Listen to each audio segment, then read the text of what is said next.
આજે જેનું સન્માન થવાનું છે એવી વિરલ વ્યક્તિ સાથેનો મારો પ્રોફેશનલ સંબંધ છે. એ મારા પ્રોફેશનલ બ્રધર થાય. એટલું જ નહીં, પ્રોફેશનલ હેસિયતમાં તેમની અને મારી ઓફિસ સામસામે છે એટલે મારા પડોશી પણ થાય. ચેમ્બરના પાસ્ટ પ્રેસિડેન્ટ ક્લબના પણ એવો મેમ્બર. તેવી જ રીતે સાર્વજનિક એજ્યુકેશન સોસાયટીના પણ એ ચેરમેન ક્લબના મારી સાથેના મેમ્બર. ઇન્સ્ટિટ્યૂટ ઓફ ચાર્ટર્ડ એકાઉન્ટની વેસ્ટર્ન ઇન્ડિયાની સુરત બ્રાન્ચના ચેરમેન તરીકે પણ એઓ રહી ચૂકેલા છે. અને હું પણ ચેરમેન હતો એટલે મારો ચેરમેન તરીકેનો પણ એમની સાથેનો સંબંધ. સુરત જુનિયર ચેમ્બરના એવો પણ પ્રમુખ હતા, હું પણ પ્રમુખ હતો. એટલે એ હેસિયતનો પણ અમારો એક નિકટનો સંબંધ છે. આવા રૂપિન પજીકરનું આજે ચેમ્બર ઓફ કોમર્સ સન્માન કરી રહેલી છે, તો એનું સન્માનપત્ર વાંચવા માટે જે તક ચેમ્બરના પ્રમુખે આપી એમનો આભાર વ્યક્ત કરીને હું આ સન્માનપત્ર વાંચું છું. અર્થશાસ્ત્રથી અભિવ્યક્તિ સુધીની અજોડ યાત્રાના તેજસ્વી સુકાની શ્રી રૂપિનભાઈ આર પચ્ચીકર, પ્રમુખ, વર્ષ 1995 ને ભાવપૂર્ણ સન્માનપત્ર અર્પણ કરું છું. વર્ષ 1940માં સ્થપાયેલી the southern Gujarat chamber of commerce and industries આજે 85 વર્ષની ભવ્ય સફર પૂર્ણ કરી 86મા વર્ષમાં રાષ્ટ્રીય અને આંતરરાષ્ટ્રીય સ્તરે અપ્રતિમ નામના મેળવી રહી છે, જે દક્ષિણ ગુજરાત સહિત સંસ્થાના હજારો સભ્યો માટે ગૌરવનો વિષય છે. સંસ્થાની આ યશસ્વી અને દીર્ઘકાલિક પરંપરાને સિંચવામાં આપશ્રી જેવા પૂર્વ પ્રમુખોનું યોગદાન સર્વોપરી રહ્યું છે, જેમણે પોતાની દીર્ઘદ્રષ્ટિ અને અભૂતપૂર્વ કાર્યશૈલી દ્વારા ચેમ્બરની ગરિમાને નવી ઊંચાઈ આપી છે. સંસ્થાના આવા જ એક અપ્રતિમ અને આદરણીય સુકાની તરીકે આપશ્રીએ શરૂઆતના વર્ષોથી લઈને આજ દિન સુધી ચેમ્બરની પ્રવૃત્તિઓને વિશિષ્ટ રીતે સફળ અને લોકભોગ્ય બનાવવા માટે આપનું અમૂલ્ય યોગદાન સમર્પિત કર્યું છે. અર્થતંત્રના ઊંડાણ અભ્યાસુ અને પીઢ ચાર્ટર્ડ એકાઉન્ટન્ટ તરીકે અનોખી ઓળખ ધરાવતા આપશ્રીના બહુમુખી અને સદાબહાર વ્યક્તિત્વને આદરણીય ઉદ્યોગ જગત સતત વંદન કરે છે. ચેમ્બરના પ્રમુખ તરીકે આપનું વિઝન સદાય પ્રેરણાદાયી રહ્યું છે.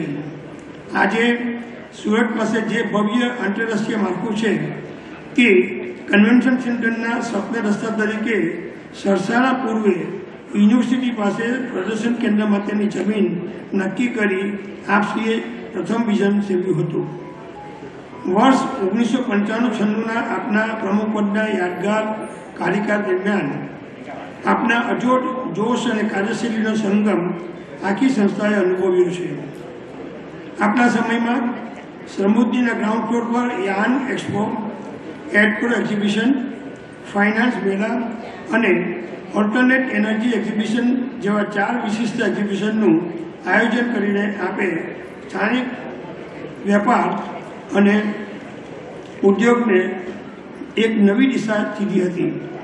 આપના કાર્યકાળ દરમિયાન ચેમ્બરની પ્રવૃત્તિઓને વેગ આપી એક વર્ષ માટે 233 કાર્યક્રમ કરી ચેમ્બરને લોકભોગ્ય બનાવવામાં આપનો ફાળો અવિસ્મરણીય રહ્યો છે.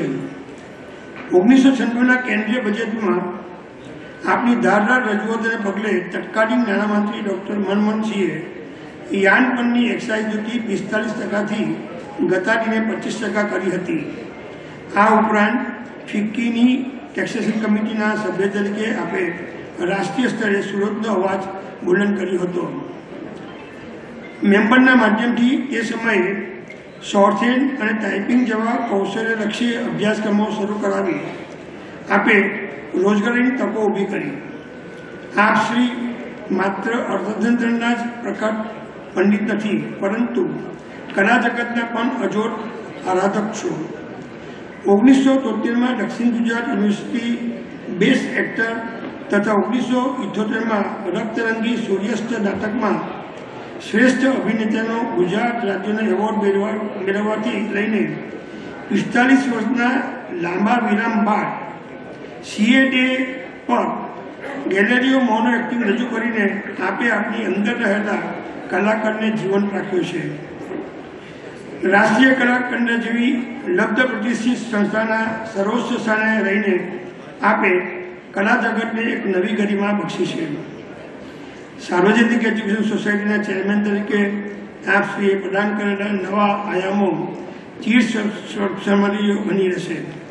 સુરત જુનિયર ચેમ્બરના ભૂતપૂર્વ પ્રમુખ, ગુજરાત જેસીસના ભૂતપૂર્વ સ્ટેટ પ્રેસિડેન્ટ અને ઇન્ડિયન જેસીસના ભૂતપૂર્વ ખજાનચી પદે આપશ્રીએ કરેલી કામગીરીને વર્ણવવા માટે કોઈ શબ્દો નથી. નગર પ્રાથમિક શિક્ષણ સમિતિના અધ્યક્ષ તરીકે 270 શાળાઓને મહાનુભાવોના નામો આપીને આપે મેળવેલો લિમ્કા બુક ઓફ રેકોર્ડ્સનો શ્રેય અને કોરોના કાળમાં પુસ્તક દ્વારા હિન્દ બુક ઓફ વર્લ્ડ રેકોર્ડ્સમાં મેળવેલું સ્થાન આપની સાહિત્યિક ઊંચાઈ દર્શાવે છે. આપશ્રીએ લખેલા 5 પુસ્તકો અસરકારક વ્યક્ત બનો, જીવનનું સત્ય, મારે સફળ થવું છે, બી એન ઇફેક્ટિવ ઓરેટર અને મુझे भी कुछ कहना है એ માત્ર યુવાનોનો જ નહીં, વયસ્ક અને પ્રૌઢ વ્યક્તિઓને પણ જીવન જીવવાની રાહ ચીંધે છે.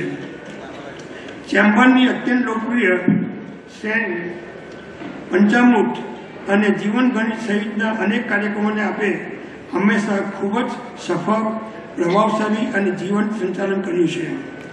આપના દ્વારા લેખિત પુસ્તકો અને મુझे भी कुछ कहना है યુટ્યુબ ચેનલ આજે પણ યુવા પેઢી માટે મોટિવેશનનો મોટો સ્ત્રોત છે. આપની બહુમુખી પ્રતિભા બદલ આપને ગુજરાત ગૌરવ રત્ન એવોર્ડ 2023 અને ડાયનેમિક આઇકોન ઓફ ગુજરાત જેવા અનેક પ્રતિષ્ઠિત સન્માન પ્રાપ્ત થયા છે.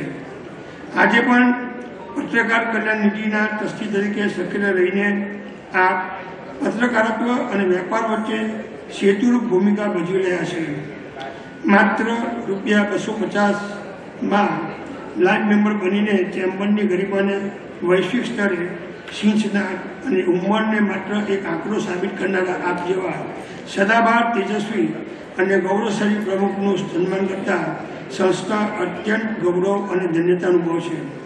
પરમાત્મા આપને દીર્ઘાયુ અને ઉત્કૃષ્ટ સ્વાસ્થ્ય પ્રદાન કરે તેવી મંગળ કામના સહ શ્રી સદન ગુજરાત ચેમ્બર ઓફ કોમર્સના સભ્યો વતી નિકેશ વિદ્યાર્થી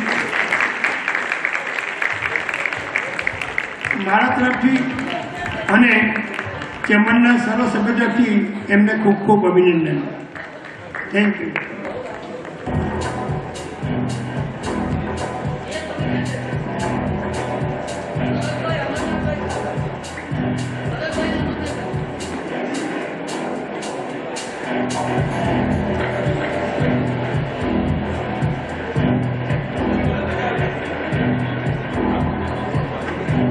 ચેમ્બરના તમામ ભૂતપૂર્વ પ્રમુખોને મંચ ઉપર આવવા માટે વિનંતી કરું છું.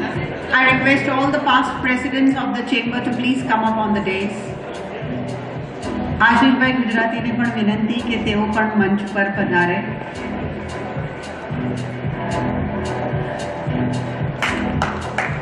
Please give a loud round of applause. અને એમને માટે એટલું જ કહીશ, વેલકમ મેમ, વેલકમ સર, કે धागों को जोड़ा तो परिधान बन गया. Welcome sir. धागों को जोड़ा तो परिधान बन गया, ईंटों को जोड़ा तो मकान बन गया, लेकिन प्रतिभा के बिखरे हुए कणों को जोड़ा, उन्हें संजोया तो ऐसा कामयाब इंसान बन गया. तो please give a loud round of applause for Rupin भाई. Wonderful work, wonderful job. The world does not bother how you look. The world does not bother what you do. The world bothers of how you do it. And he's truly done a wonderful job.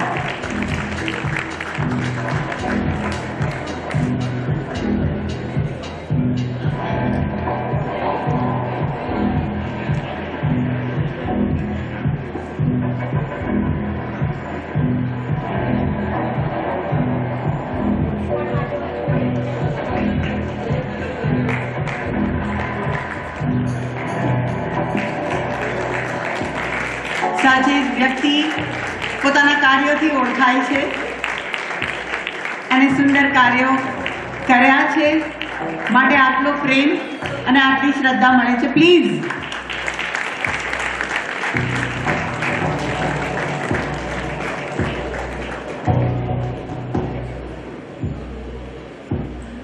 and now I request હું રૂપિનભાઈને વિનંતી કરીશ કે તેઓ તેમનો સુંદર yes we cannot let them go without a ramp walk. Please music, wonderful music. Chalo, come on, put your hands together and lovely music.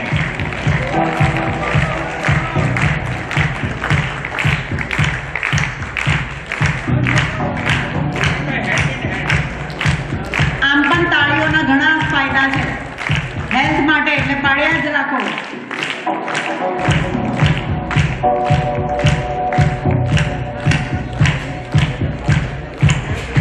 અને રૂબીનભાઈ સીધા U turn લઈને અહીં આવી જ જજો. We would love to hear wonderful words from you.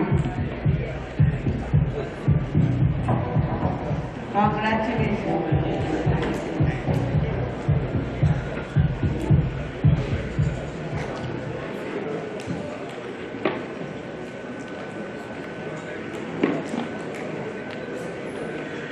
The Southern Gujarat Chamber of Commerce and Industries તરવરતા પ્રમુખ નિખિલ મદ્રાસી, ચેમ્બરના પ્રેસિડેન્ટ ઇલેક્ટ અશોકભાઈ જીરાવાલા, ચેમ્બરના vice president elect Raviraj Desai, ચેમ્બરના immediate past president Vijaybhai Mevala, મંત્રી બાલન મંત્રી વિજય જરીવાલા, મારા ભૂતપૂર્વ પ્રમુખો કે જેણે આ ચેમ્બરને ધીમે પણ મહત્તમ પગલે ચેમ્બરની દિશા બદલી છે, ચેમ્બરને એના મંઝિલ સુધી પહોંચાડી છે, એવા ભૂતપૂર્વ પ્રમુખો, આ ચેમ્બરના રાહબરો અને આપ સૌ સજ્જનો અને સન્નારીઓ, મને મિતાલી મુખર્જીએ ગાયેલી એક ગઝલની પંક્તિ યાદ આવે છે. मिताली ने कहूँ तू ले आई कहाँ से किस्मत हमें कहाँ पे, ये तो वही जगह है गुजरे थे हम जहाँ से. 1980નું વર્ષ એ મારે માટે ખૂબ જ 1980થી આખો દાયકો 80નો દાયકો એમ માનું છું કે મારા માટે સુવર્ણકાળ. 1980માં સુરત જેસીસનો પ્રમુખ, 1982માં ગુજરાત રાજ્ય જેસીસનો પ્રમુખ, 1983માં ઇન્ડિયન જેસીસનો પ્રમુખ, 1984માં ચેમ્બરનો મેમ્બર, 1989માં ચેમ્બરનો માનદ મંત્રી. આ બધું મૂળ વાત એવી હતી કે તે વખતનો સમય એવો હતો કે જે જેસીસને જુનિયર ચેમ્બર તરીકે ઓળખતો. અને આ બધા મિત્રો શરદભાઈ હોય કે પછી જયદનભાઈ હોય, પ્રેમ હોય કે મહેન્દ્ર હોય કે સીએસ હોય, આ બધા જેસીના મિત્રો મારા. અને જેસીસમાં એવું માનવામાં આવતું કે જેસીસ એક લીડરશીપની સંસ્થા, અને આ બધાએ ધીમે ધીમે જુનિયર જેસીમાંથી જેસીમાં પ્રદાન કર્યું. એનો મોકો મને પણ મળી ગયો. મારા આનંદની વાત એ હતી કે રદ્દીભાઈ મારફતિયા નિવાસીમાં પ્રમુખ થયા. રદ્દીભાઈ સાથે ખૂબ સારો ગરવો ફેમિલી રિલેશન. રદ્દીભાઈએ કહ્યું કે તારે મારા માનદ મંત્રી થવાનું છે, અને આ તક મેં ઝડપી લીધી. 89થી 95 સુધી કંઈક ને કંઈક પોસ્ટ આવતી રહી. 94માં મારે પણ ઇલેક્શન લડવું પડેલું. અને મને આનંદની વાત છે કે 94માં વાઇસ પ્રેસિડેન્ટના ઇલેક્શનમાં મને 78% વોટ મળ્યા, થમ્પિંગ મેજોરિટી. અને પછી ચેમ્બર માટે પાછુંબાની કરી નાખી. મારા વર્ષના મારા ઇમિડિયેટ પાસ્ટ પ્રેસિડેન્ટ મહેન્દ્ર કાજીવાળા, મારા ઉપપ્રમુખ વસંતભાઈ ભચકાણીવાળા, મારા માનંદજી પ્રેમ શારદા, આ એક એવી ટીમ બની ગઈ કે જેણે ચેમ્બરની રફતાર વધારી દીધી. હમણાં કહેવાયું ને, આમ તો નિખિલ તો એટલો વાઇબ્રન્ટ છે ને કે અત્યારે ન પહોંચી શકાય, પણ તે સમય જુદો હતો. એ સમયે ખૂબ લિમિટેડ સોર્સિસ, ફાઇનાન્સના પણ, કોમ્યુનિકેશનના પણ, આ બધા લિમિટેડ સોર્સિસમાં એક વર્ષમાં 233 કાર્યક્રમો મેં કર્યા હતા. અને એમાં 89 તો VVIPના VVIP આવ્યા. મારું કામ જાતે એ છે, ચેમ્બરને પ્રાઇવેટ બનાવવામાં મને બહુ મજા આવે, લોકભોગ્ય બનાવવામાં બહુ મજા આવે, લોકો સુધી પહોંચ્યા, ચેમ્બર શું કરે છે, ચેમ્બર શું કરી શકે છે એ આપણે કરી બતાવ્યું. અહીં કહેવાયું ને, પહેલી વાર કદાચ ડૉક્ટર મનમોહનસિંહ પાસે 22 જણનું ડેલિગેશન લઈને હું દિલ્હી ગયો હતો એના બજેટના રિપ્રેઝન્ટેશન માટે. એક્સાઇઝ અને ઇન્કમટેક્સની રજૂઆત કરવાની હતી. એક્સાઇઝ તે વખતે યાન પર 45% હતી. મેં ડૉક્ટર મનમોહનસિંહ સાહેબને કહ્યું કે સાહેબ, આ 45% યાન પરની ડ્યુટી હોય તો કાપડ કેટલું કોસ્ટલી થાય, તે સંજોગોમાં અમારું કાપડ કઈ રીતે વેચાય? માણસોની સાહેબ, મનમોહનસિંહે 20 મિનિટની રજૂઆત પછી એક વાક્ય બોલેલા, આ વખતે જોઈશું રૂપિનભાઈ. પણ એ જોયું, રિઝલ્ટ એ આવ્યું કે 45%ની ડ્યુટી યાન પરથી ઘટાડીને 25% કરી. એટલે આપણે ત્યાં તો જલસા થઈ ગયા યાનમાં, આપણા ટેક્સટાઇલ ઉદ્યોગમાં. એટલું નહીં, મને ચિદમ્બરમ સાથે એ કોમર્સ મિનિસ્ટર હતા, મને ઇઝરાયલ જવાનો મોકો મળેલો, ગવર્મેન્ટ ડેલિગેશન ઇઝરાયલ એવું ત્યારે. મારે કંઈ કરવાનું નહોતું, પણ ઇઝરાયલ અને ભારતની વચ્ચે જે ટ્રીટી થઈ એમાં 36 કલાક સુધી હું ચિદમ્બરમની બાજુમાં હતો. આ જે એક્સપોઝર હતો, આ એક્સપોઝર કોઈને આપી, ચેમ્બરે જ આપે. એટલું નહીં, હમણાં વાત થઈ ગઈ પ્રમાણે આમ તો ઘણી એક્ઝિબિશન અત્યારે તો એટલા બધા થાય છે, પણ તે વખતે સમૃદ્ધિના નીચે ગ્રાઉન્ડ ફ્લોર પર મેં 4 યુનિક એક્ઝિબિશન કર્યા. યાન એક્સપો કર્યું, એમાં ગાયકવાડ આવ્યા હતા, સંગ્રામસિંહ ગાયકવાડ. એડપ્રો કર્યું. આ એડપ્રો એક નવો કન્સેપ્ટ હતો તે વખતે 96માં. કારણ કે આપણે ત્યાંના વેપારીઓ અને ઉદ્યોગપતિઓ છાપામાં જાહેરાત આપતા, પણ ટીવી પર નહોતા જાય. એટલે મેં ઝીના ચેરમેન સુભાષચંદ્રને બોલાવ્યા અને બાસુ ભટ્ટાચાર્યને બોલાવ્યા. આ તે વખતની વાત છે, 96 એડપ્રો એક્ઝિબિશન. ત્યાં આગળ જવું, ફાઇનાન્સ મેળા, એમાં પણ ફાઇનાન્સને લગતી વાતો થઈ. અને સૌથી અગત્યની વાત છે, અત્યારે સૌથી મોટો પ્રશ્ન છે કે ઓલ્ટરનેટ એનર્જીનો. તે વખતે ચેમ્બરના ગ્રાઉન્ડ ફ્લોર પર હું વિન્ડ મિલ લઈ આવ્યો, અને વિન્ડ મિલ ફરવાલી બેન. સવાલ એ છે કે ઓલ્ટરનેટિવ એનર્જીની જે વાત હતી તે આજે નહીં, ચેમ્બરે 96માં કરેલી હતી. આજે તો એની જરૂરત છે જ. અને આપણે જઈએ છીએ હાઉસના ખાડીમાંથી જ્યારે ઓઇલ નહીં આવતું હોય ત્યારે આપણને થાય છે કે હવે આપણું જીવન કેવી રીતે ચાલશે, આપણને ઇલેક્ટ્રિસિટી કેવી મળશે, અમને વીજળી કેવી મળશે. તો એ પરિસ્થિતિમાં પણ આ ચેમ્બરે કામ કરીએ. મને આનંદ એ વાતનો છે કે આમ તો હું બહુ પ્રવૃત્તિનો માણસ રહ્યો છું, એટલે છેલ્લા 4 વર્ષથી આ ચેમ્બરના પ્રમુખોએ મને એક તક આપી. એટલે મેં પંચામૃત કાર્યક્રમની શરૂઆત કરી. ગીતા પંચામૃત, નીતિ પંચામૃત, આદર્શ પંચામૃત અને હમણાં છેલ્લે જીવનગઢી મહોત્સવ. આ કાર્યક્રમ દ્વારા મને લાગે છે કે સમાજને દિશા આપવાનું કામ ચેમ્બરે કર્યું છે. ચેમ્બર એ વેપાર ઉદ્યોગની સંસ્થા હોય જ, સ્વાભાવિક છે.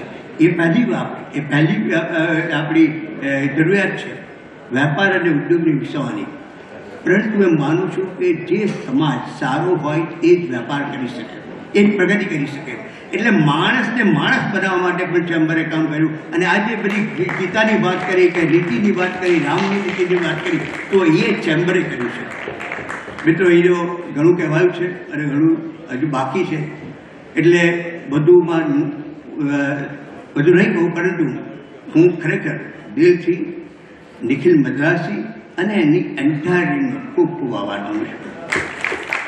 મારે એક જ વાત કહી છે, એની કનેથી એક વચન લઈને જાઉં છું, એની કનેથી એક વચન લઈને જાઉં છું. ચાંદો મૂકીને જાણે ગગન લઈને જાઉં છું.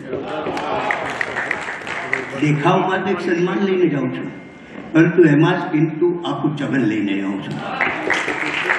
જય સમૃદ્ધિ, જય ચંબર, જય એસએસસી રાય.